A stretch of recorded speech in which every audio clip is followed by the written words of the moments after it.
My name is Joe. These are just opinions. Welcome to the 25 best songs from 1980. So we're going with 25 songs on 25 different albums to keep things interesting. 1980 is a strange year for music, honestly. A lot of great artists had their worst album in 1980. Just from the deep dive anyways, that's kind of what I noticed. Very few artists had their best album in 1980. Here's 25 songs from 25 different albums from 1980 that you can add to your playlist. I also have a playlist on my channel for 1980 with 167 songs, the 167 best songs from the year.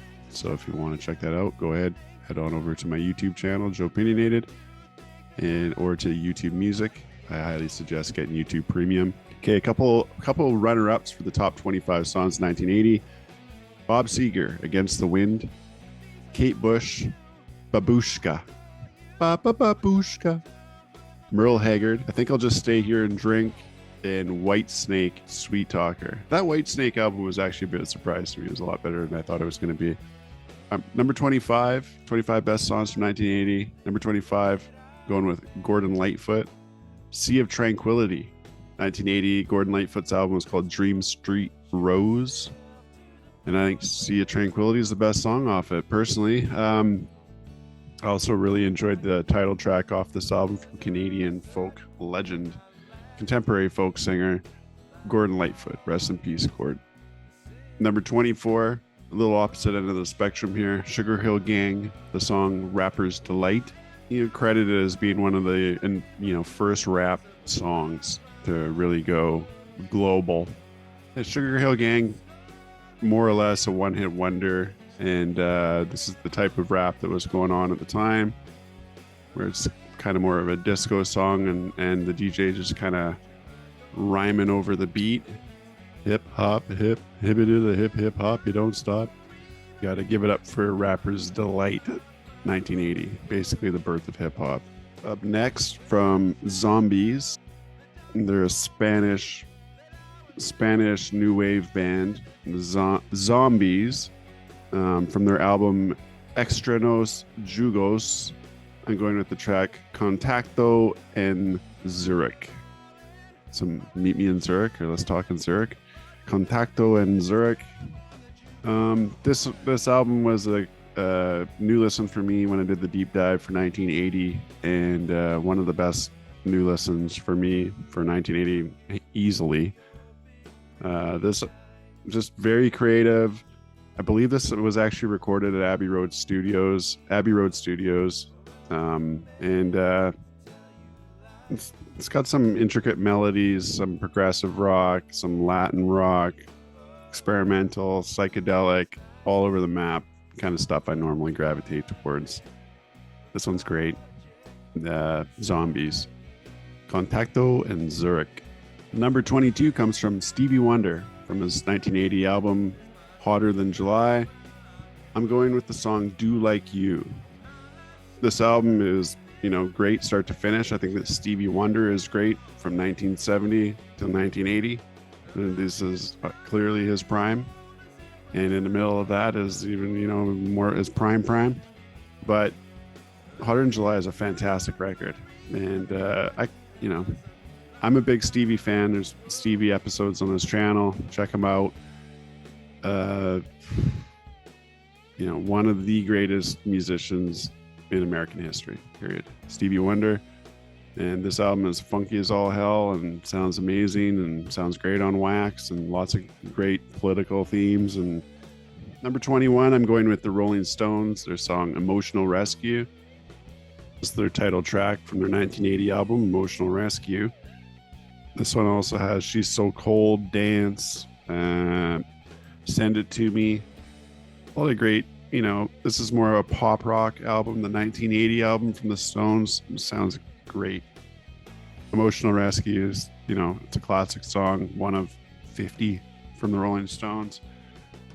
The album, not as, I don't have this one ranked as high as some other people do, but I definitely love this track. I definitely love a few tracks. Emotional Rescue and She's So Cold are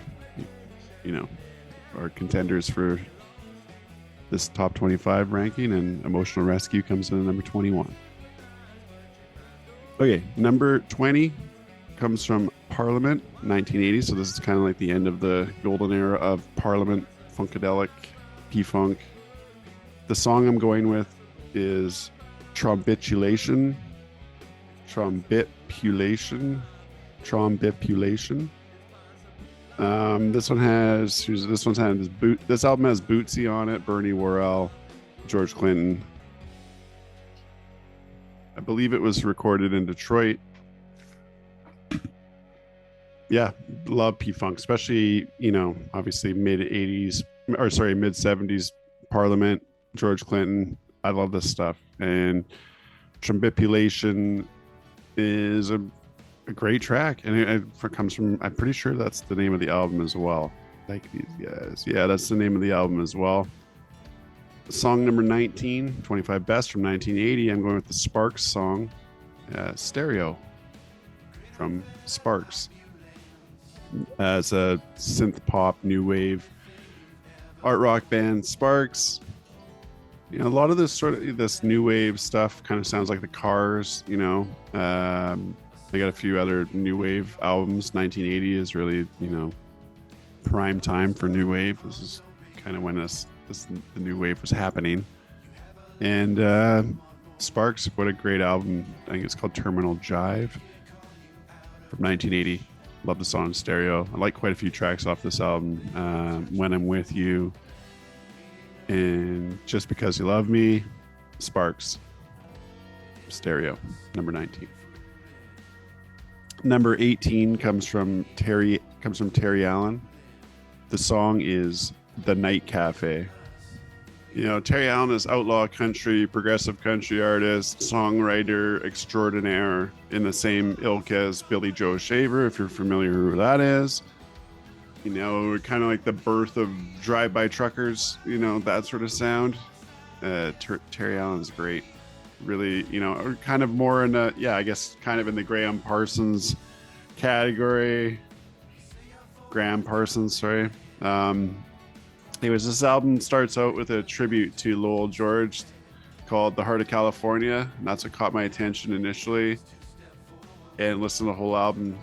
Funky, Southern blues rock, singer-songwriter, country rock. Man, I love it. Terry Allen, The Night Cafe. Up next for 1980s 25 best songs, we're going with David Bowie's Ashes to Ashes. And that's from his album Scary Monsters. Also love the title track, Ashes to Ashes. It's kind of a more famous track off it. You've probably heard it on the radio at some point. David Bowie, Ashes to Ashes. What else? I mean, this song also revisits the character Major Tom from his 1969 hit Space Oddity. Themes of alienation, self-doubt. And 1980, David Bowie kind of changes a bit, kind of veers off in a bit of a different direction, and kind of goes more into the broader societal issues instead of more this personal reflection with his lyrics. Scary Monsters, great album. I mean, another great album from David Bowie, and Ashes to Ashes, the best song off of it. Number 16 from The Police from 1980. Their album is Zenyatta Mondatta. The song I'm going with is Driven to Tears. Andy Summers, Stuart Copeland, Sting. The Police. This album kicks major ass, start to finish. Sting could sure write, and these guys could sure play. Driven to Tears, probably my favorite track. Many to choose from. Voices that don't stand so close to me. Voices inside my head. Just pretty stuff, man. I remember getting this on vinyl when I first got a record player and just be kind of blown away at how much better the Police were than I even knew they were. Driven to Tears, great track. This album's fantastic. Honestly, if you pick up any of the Police's, I think it's 4 albums they did, they're all great. Number 15, I'm going with the Pete Townsend solo track, Let My Love Open the Door. Let my love open the door. Let my love open the door to your heart. Da, da, da, da, da. I always thought this was just The Who. I didn't realize this was a Pete Townsend solo song until I listened to this album. And thanks a lot to my buddy Tristan Armstrong. His album Lonely Avenue out this month, March of 2025. Check it out on wax or digital. Tristan Armstrong Music. He got me into solo Pete Townsend. He had listened to, I think it was the first solo Pete Townsend album, and said it was fire. And I had to check it out, and I did. And I didn't like it as much as him, but I have paid way more attention to all the solo Pete Townsend albums since then. Quite like this one. The album's Empty Glass, Let My Love Open the Door. You know, you can just tell how much of the Who stuff Pete's responsible for. This is a great album, great solo album. And he's clearly, you know, my favorite writer from The Who. Number 14, songs from 1980. I'm going with the Bugles. Video Killed the Radio Star. Was it the Bugles? The Bugles? I always call them the Bugles. The Bugles, Video Killed the Radio Star. Now, this has always been a famous one because I'm pretty sure this is the first music video ever played on MTV. Video Killed the Radio Star. Streaming killed the movie star, and Amazon killed all the stores, and Walmart killed all the stores. Anyways, Video Killed the Radio Star. What I didn't realize is that this album is fantastic start to finish from the Bugles. So look for that in the upcoming albums of the year from 1980 because it's on there. Spoiler alert. And Video Killed the Radio Star, great pop track. I guess you call it new wave, synth pop, art pop. Okay, number 13 comes from Curtis Blow. So earlier we had Sugar Hill Gang's Rapper's Delight. I'm pretty sure the single was actually released earlier, but 1980 is when the album came out. Curtis Blow is kind of seen as like the second person in the rap scene, or you know, one of the first couple of people to make it big, along with obviously Grandmaster Flash and Sugar Hill Gang. Curtis Blow going with the track The Breaks. You know, these are the breaks. Curtis Blow was kind of like the original gangster rapper, you know, dressing cool, you know, big rings, big chains. And The Breaks is one of the biggest rap songs of all time. So here we go. Curtis Blow, These Are the Breaks. Number 12 comes from Steely Dan. The song I'm going with from Gaucho is My Rival. From Steely Dan, album Gaucho. Song My Rival. Number 12 on the 25 best from 1980. Gaucho, super funky, jazz driven, you know, jazz rock, funk rock. Steely Dan, not for everybody. You know, kind of yachty rock, kind of jazzy rock, not for everybody. But as far as players go, you know, these guys, this ensemble of studio musicians with Fagan and Becker is, you know, maybe the king of the hill, maybe the best ensemble. And, you know, tight. As Dean Ween once said, tighter than Steely Dan's asshole. That's how tight they need to be. Number 11 comes from Judas Priest. Going with the track Breaking the Law. Breaking the law. You know, this album also had Living After Midnight. I just love the themes around breaking the law of the song. It's basically just like, yeah, I've had enough. It's time to just break the law, forget it. Out of work and down, all inside, it's so frustrating. Feels as though nobody cares if I live or die. So I might as well begin to put some action in my life. Breaking the law.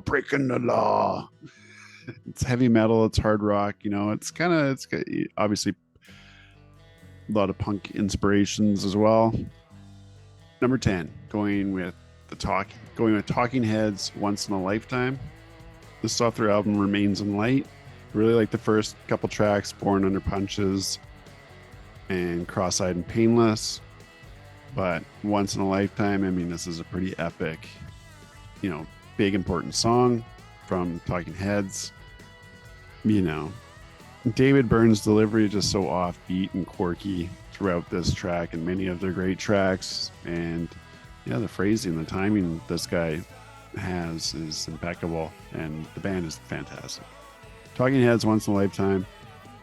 Number 9, I'm going with Motörhead, Ace of Spades. I mentioned in a few other video episodes on this channel, Joepinionated, that I used to be scared to death of Lemmy when I was a little kid.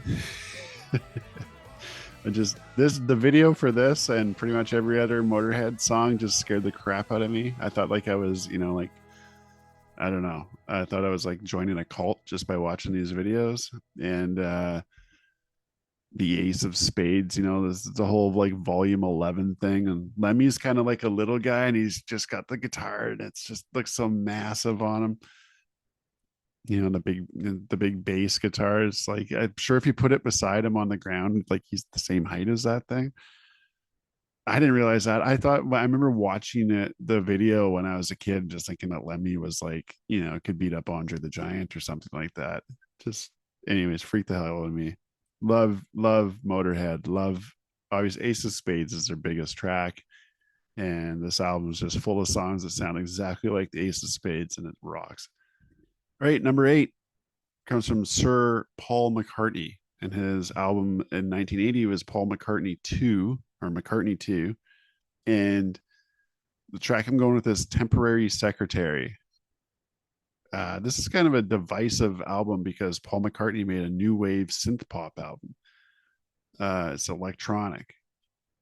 I think it's badass. I think it's balls to the wall, very cool experimental album from somebody that, just can't really screw up, can't really do wrong no matter which direction he goes. And I don't think he screws up at all here. I love this album. McCartney 2 is easily one of my favorite solo Beatles albums, always has been.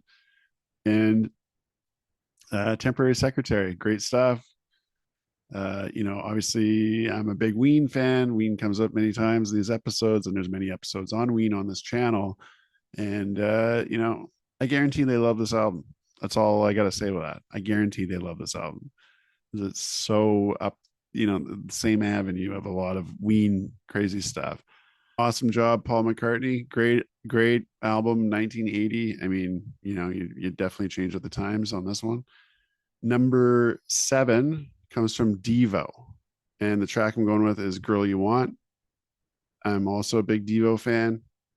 This is one of my top ranked albums of the year. Freedom of Choice.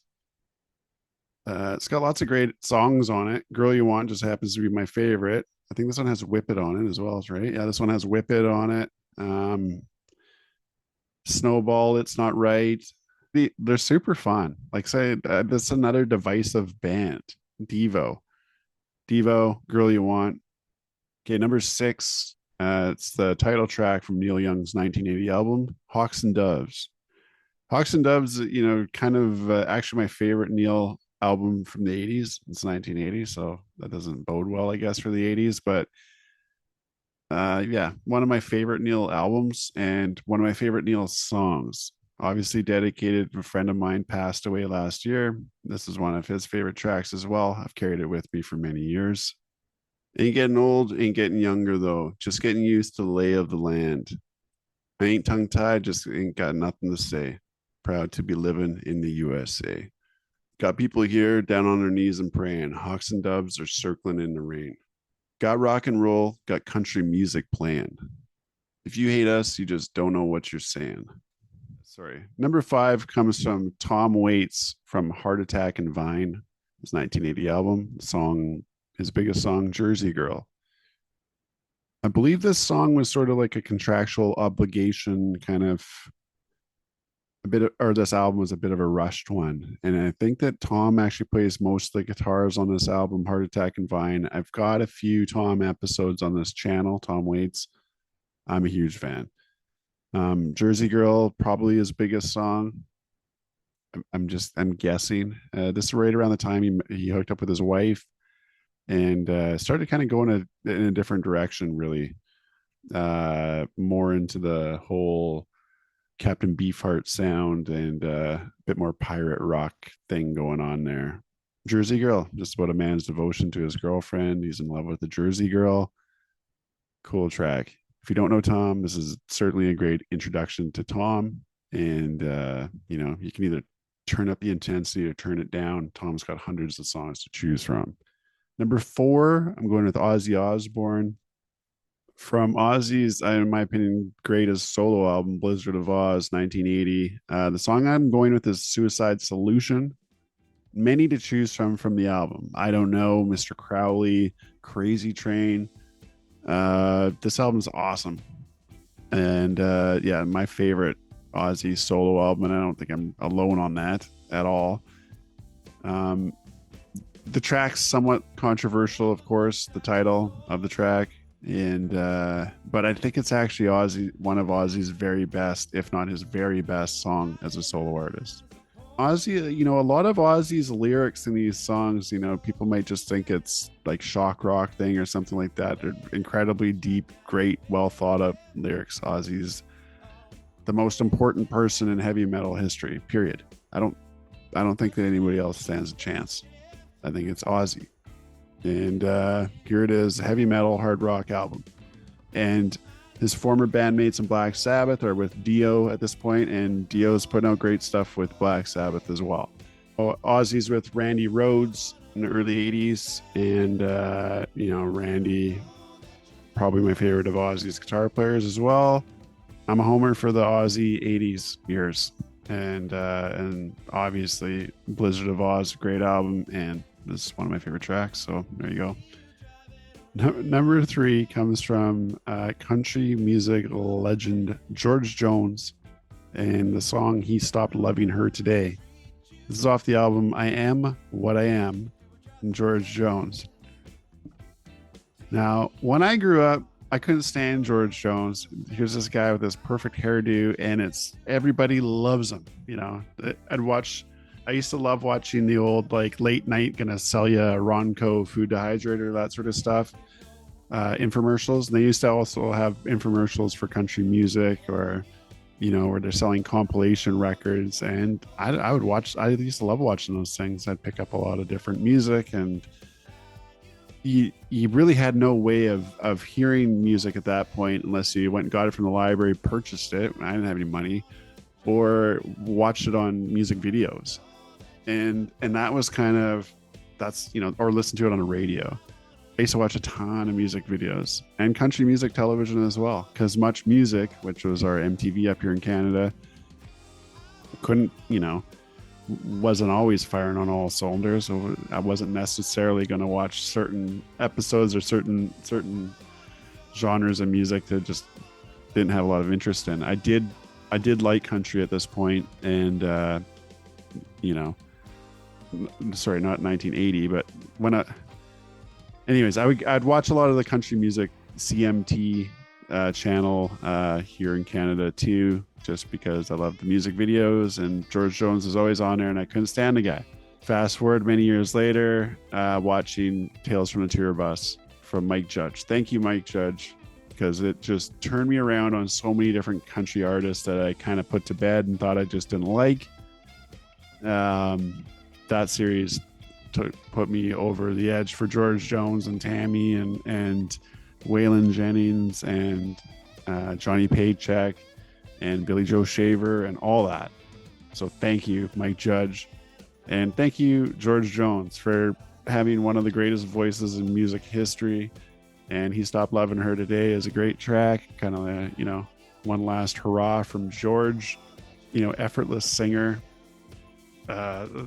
You have to watch the Tales from the Tour Bus stuff. This guy was wild, way wild. Number two comes from Peter Gabriel. I believe the album is Melt. Is it Melt this year? So Peter Gabriel has these solo albums that are all self-titled, but they all have nicknames. And on the cover of this one, his face is melting, so the nickname for this album is Melt. And the song, the biggest song on the album is Biko. The song is inspired by the activist Stephen Biko, who died in police custody in 1977 in South Africa. He was an anti-apartheid activist. Biko. Apartheid's still a thing at this point, and Peter Gabriel shining the light on it. What a powerful, great song about Steve Biko. Biko. Number one song comes from my number one Beatle. as far as solo albums go, and this is his last solo album because he passed away in 1980. John Lennon. The album was Double Fantasy, and the song I'm going with, and there's plenty to choose from, pretty much every John Lennon track on the album.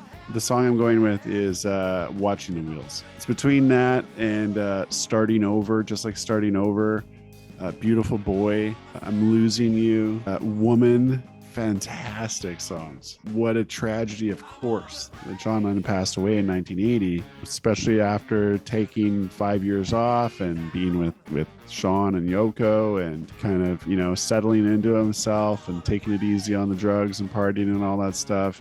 And then putting this out, it's just like, whoa, powerful stuff. 5 like all-timers on this album. Watching the Wheels.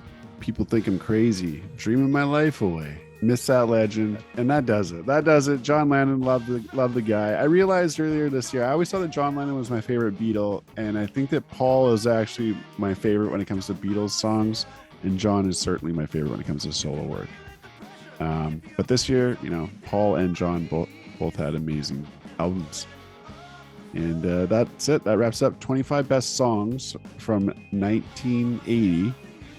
Number 1 goes to John Lennon, Watching the Wheels. I'm sorry I'm a little low on facts and high on opinions. Respect to John Lennon. We out.